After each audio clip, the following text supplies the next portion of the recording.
अभिनेता सैफ अली खान पर हमले के केस में अभी तक किसी की गिरफ्तारी नहीं हुई है। सैफ अली खान के घर की छत पर फर्श का काम करने वाले 2 लोगों से पुलिस कर रही है पूछताछ।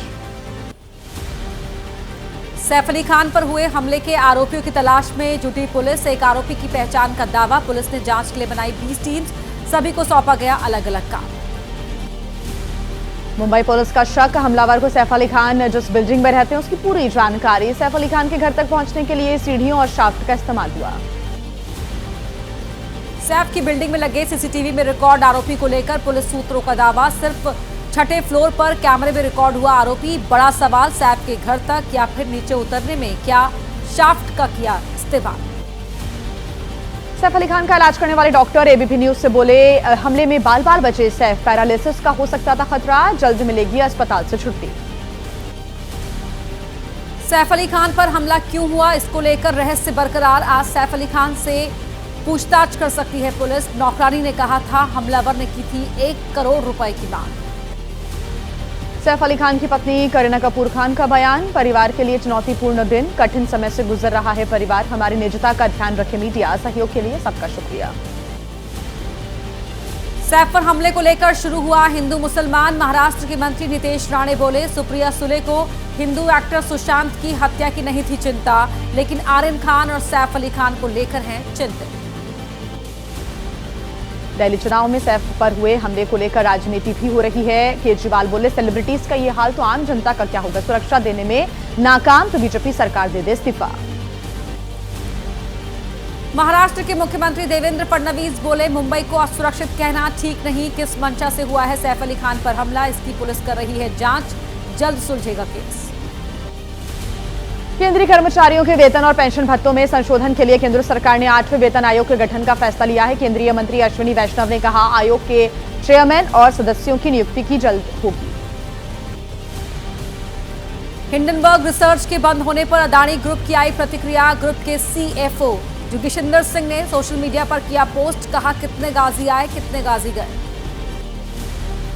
छत्तीसगढ़ के बीजापुर जिले में सुरक्षा बलों से हुई भीषण मुठभेड़ में 12 नक्सली ढेर, सुरक्षा बलों को कोई नुकसान नहीं। इस महीने अब तक राज्य में अलग अलग मुठभेड़ में मारे जा चुके हैं 26 नक्सली। किसान नेता जगजीत सिंह डलेवाल के आमरण अनशन का आज 53वां दिन, लगातार गिर रही है सेहत। खनौरी बॉर्डर पर आंदोलन का समर्थन दे रहे 111 किसानों के अनशन का आज 3रा दिन। जगजीत सिंह डलेवाल की अनदेखी पर किसानों ने पंजाब सरकार पर निशाना साधा, कहा सरकार का रुख अमानवीय है। सुप्रीम कोर्ट में पंजाब सरकार ने कहा था डलेवाल की तबीयत में सुधार हो रहा है। घने कोहरे और बर्फबारी का कितना है सितम, देखिए खबरें मौसम से जुड़ी हुई। दिल्ली की ठंड में एम्स के बाहर रात गुजारे मरीजों और उनके रिश्तेदारों से राहुल गांधी ने मुलाकात की। कांग्रेस ने तस्वीरें पोस्ट कर कहा, केंद्र और केजरीवाल सरकार अपनी जिम्मेदारी निभाने में नाकाम। दिल्ली एनसीआर समेत समूचे उत्तर भारत में ठंडी हवाओं से बढ़ा सर्दी का सितम। ट्रेन और उड़ान पर पड़ रहा है कोहरे का असर। दिल्ली एनसीआर और यूपी के कई जिलों के लिए ऑरेंज अलर्ट जारी। हिमाचल प्रदेश के शिमला में ताजा बर्फबारी हुई है। कुफरी में बर्फ गिरने से सड़कों पर फिसलन बढ़ गई है, गाड़ियां स्किड हो रही हैं। प्रशासन ने ड्राइवर्स को सावधानी बरतने की सलाह दी है। जम्मू कश्मीर के ऊपरी इलाकों में भारी बर्फबारी जारी। बर्फ से ढके अनंतनाग, शोपियां, पुलवामा के कई इलाके, लेह लद्दाख के कई इलाकों में गिर रही है बर्फ। जम्मू कश्मीर के कुलगाम में भारी बर्फबारी का दौर जारी, हर तरफ बर्फ ही बर्फ आ रही है नजर। श्रीनगर नेशनल हाईवे के कई स्थानों पर भी गिरी है बर्फ, जिससे कई जगह आपस में गाड़ियां टकरा गई। जम्मू कश्मीर के गुलमर्ग में भी बर्फबारी जारी। घाटी में कई इंच तक बर्फ जमी हुई है। सुंदर नजारों के बीच स्कीइंग समेत दूसरे एडवेंचर स्पोर्ट्स का मजा ले रहे हैं सैलानी। दिल्ली चुनाव के लिए आज नामांकन का आखिरी दिन है। चुनाव से जुड़ी तमाम बड़ी खबरें आपको दिखाते हैं आज सेकंड न्यूज में। दिल्ली विधानसभा चुनाव के लिए नामांकन का आज आखिरी दिन, कई दिग्गज आज करेंगे पर्चा दाखिल। चुनाव प्रचार में पकड़ा जोर, आज केजरीवाल करेंगे प्रेस कॉन्फ्रेंस, तो बीजेपी उम्मीदवार सतीश उपाध्याय करेंगे मीडिया से बात। दिल्ली के लिए बीजेपी ने जारी की बाकी 9 उम्मीदवारों की सूची। 2 सीट एनडीए सहयोगी दलों के लिए छोड़ दी है। बोराड़ी से जेडीयू ने शैलेंद्र कुमार को उतारा है। कांग्रेस ने दिल्ली के लिए प्रत्याशियों की एक और लिस्ट जारी की। तिमालपुर से लोकेंद्र चौधरी और रोहताश नगर विधानसभा से सुरेश चौहान को टिकट दिया। सभी 70 सीट पर चुनाव लड़ रही है पार्टी। बीजेपी के राष्ट्रीय अध्यक्ष जेपी नड्डा आज दिल्ली बीजेपी ऑफिस में पार्टी के नेताओं के साथ बैठक करेंगे। नेताओं के साथ बैठक के बाद कर सकते हैं अहम घोषणा। 5 साल में 7 गुना बढ़ी दिल्ली के पूर्व डिप्टी सीएम मनीष सिसोदिया की चल और अचल संपत्ति। चुनावी हलफनामे के मुताबिक सिसोदिया के पास करीब 34.5 लाख कैश और जमा 23 लाख रुपए की है अचल संपत्ति।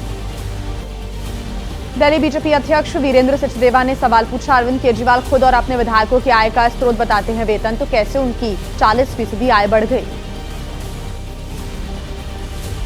दिल्ली चुनाव पर पंजाब के सीएम भगवंत मान ने कहा, दिल्ली की जनता बहुत समझदार है, वो बीजेपी के झूठे वादों में नहीं आएगी। बीजेपी के नेता लोगों को आपस में लड़वाना चाहते हैं। बीजेपी नेता रविशंकर प्रसाद ने आम आदमी पार्टी पर निशाना साधा। कहा, आम आदमी पार्टी की पहली प्राथमिकता भ्रष्टाचार है। शराब के ठेकेदारों का उस पर है दबाव। सत्ता में लौटने पर फिर बदलेगी आबकारी नीति। विवादित बयान मामले में जेडीयू ने की बीजेपी आलाकमान से राष्ट्रीय प्रवक्ता शहजाद पूनावाला पर कार्रवाई करने की मांग। जेडीयू प्रवक्ता राजीव रंजन बोले, जाति धर्म संप्रदाय पर बोलते वक्त रहे संवेदनशील।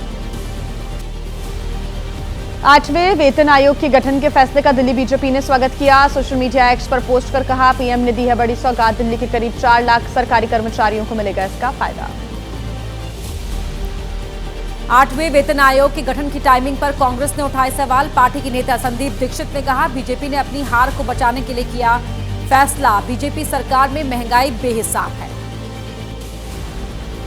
दिल्ली चुनाव के बीच 8वें वेतन आयोग के गठन पर उठ रहे सवाल को बीजेपी ने इसका जवाब दिया है। पार्टी प्रवक्ता आरपी सिंह ने कहा, हर फैसले को चुनावी फैसले से जोड़कर नहीं देखना चाहिए। दिल्ली चुनाव में भी बटेंगे तो कटेंगे की हुई एंट्री। करावल नगर से बीजेपी उम्मीदवार कपिल मिश्रा के नामांकन के दौरान दिखे पोस्टर, लिखा, एक हैं तो सेफ हैं, बटेंगे तो कटेंगे। कपिल मिश्रा के नामांकन में बैठेंगे तो कटेंगे पोस्टर पर आम आदमी पार्टी की तल्ख टिप्पणी। पार्टी नेता अनुराग ढांडा ने कहा, बीजेपी करती है नफरत की राजनीति, आम आदमी पार्टी करती है काम। बिहार के डिप्टी सीएम सम्राट चौधरी ने कहा, अरविंद केजरीवाल एक नाटकबाज नेता, पूर्वांचली और बिहार के लोगों को किया अपमानित। इस बार चुनाव में केजरीवाल को मिलेगा करारा जवाब। और इस वक्त देश की राजनीति में क्या चल रहा है आपको दिखा देते हैं 8 सेकंड न्यूज में। केंद्रीय मंत्री सिंधिया ने कांग्रेस पर बोला हमला। कहा, पार्टी के नेता जेब में लेकर चलते हैं लाल किताब और करते हैं बाबा साहब आम्बेडकर के सम्मान की बात। कांग्रेस के सीनियर नेता सलमान खुर्शीद ने कहा, मुसलमानों का भविष्य बाकी वर्गों के साथ ही जुड़ा है। बातचीत के जरिए गलतफहमियां दूर कर सभी को साथ आने की है जरूरत। दोबारा नहीं होगी बिहार लोक सेवा आयोग के 70वीं प्री परीक्षा। पटना हाईकोर्ट ने नतीजे पर रोक लगाने से किया इनकार। 30 जनवरी से पहले कोर्ट ने बीपीएससी से मांगा जवाब। 31 जनवरी को होगी अगली सुनवाई। बीपीएससी प्री परीक्षा दोबारा कराने को लेकर जारी जनसुराज पार्टी संस्थापक प्रशांत किशोर का अनशन खत्म हुआ। पटना में गंगा नदी में डुबकी लगाकर 14 दिन लंबा आमरण अनशन खत्म किया। बिहार के डिप्टी सीएम सम्राट चौधरी ने प्रशांत किशोर के अनशन खत्म करने पर कहा, पीके हैं एक अच्छे इवेंट मैनेजर, इससे ज्यादा बिहार की जनता उनको गंभीरता से नहीं लेने वाली।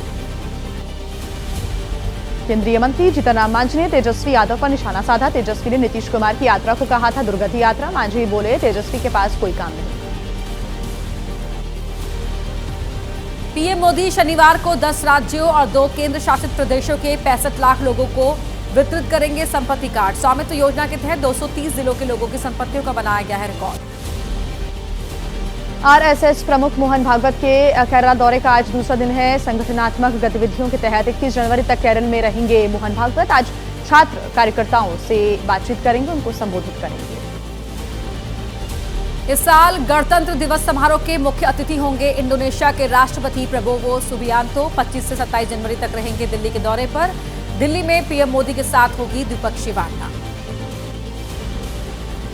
दिल्ली पहुंचे सिंगापुर के राष्ट्रपति थर्मन शनमुगरत्नम से राष्ट्रपति द्रौपदी मुर्मू ने मुलाकात की। भारत और सिंगापुर के बीच राजनयिक संबंधों की 60वीं वर्षगांठ के मौके पर एक संयुक्त लोगो का भी अनावरण किया। और अब देखते हैं प्रयागराज महाकुंभ से जुड़ी हुई खबरें। अमृत स्नान के मौके पर रथ पर सवार होकर विवादों में आई हर्षा रिछारिया ने किया महाकुंभ छोड़ने का ऐलान। कहा, आरोपों से बेहद आहत हैं, सिर्फ सनातन का करना चाहती हैं प्रचार। महाकुंभ में लगातार जुट रही है श्रद्धालुओं की भीड़। योगी आदित्यनाथ बोले, अभी तक 7 करोड़ से ज्यादा लोगों ने लगाई पवित्र त्रिवेणी में आस्था की डुबकी। महाकुंभ में स्थापित है दुनिया का सबसे बड़ा और भव्य महामृत्युंजय यंत्र। 52 फीट लंबाई, 52 फीट चौड़ाई, 52 फीट ही ऊंचाई। शंकर भगवान से की जा रही है श्रद्धालुओं के दीर्घायु होने की कामना। महाकुंभ में तेजस पंडाल बना आकर्षण का केंद्र। लड़ाकू विमान की शक्ल में बनाया गया है पंडाल। 85 फीट ऊंचे और 50 फीट चौड़े पंडाल को देखने बड़ी संख्या में पहुंच रहे हैं लोग। महाकुंभ में पहुंचे आध्यात्मिक गुरु जग्गी वासुदेव सद्गुरु ने कहा कि अगर आप भारत में जन्मे हैं तो महाकुंभ में आने का मौका नहीं चूके, क्योंकि ये हमारी सभ्यता से जुड़ा है आयोजन। महाकुंभ में लगातार चल रहा है सांस्कृतिक कार्यक्रम का दौर। गंगा पंडाल में मशहूर गायक शंकर महादेवन ने पेश किया कार्यक्रम। महादेवन के भजन पर मंत्रमुग्ध हुए। लोक गायिका मैथिली ठाकुर भी महाकुंभ में पहुंची। एबीपी न्यूज से कहा, हमारी पीढ़ी सौभाग्यशाली, यहां आना बहुत बड़ी बात। श्रद्धालुओं के लिए मैथिली ने भजन भी गाए। प्रयागराज में महाकुंभ का आज 5वां दिन। ड्रोन कैमरे में रिकॉर्ड हुई महाकुंभ की भव्य और दिव्य तस्वीर। रात में जगमगा रहा है संगम का किनारा। हर दिन पहुंच रही है लाखों की भीड़। प्रयागराज महाकुंभ पर यूपी के डिप्टी सीएम केशव प्रसाद मौर्य ने कहा, ये हमारे लिए गौरव की बात है। यह महाकुंभ भारत के ही नहीं बल्कि विश्व के इतिहास में स्वर्ण अक्षरों में अंकित होगा।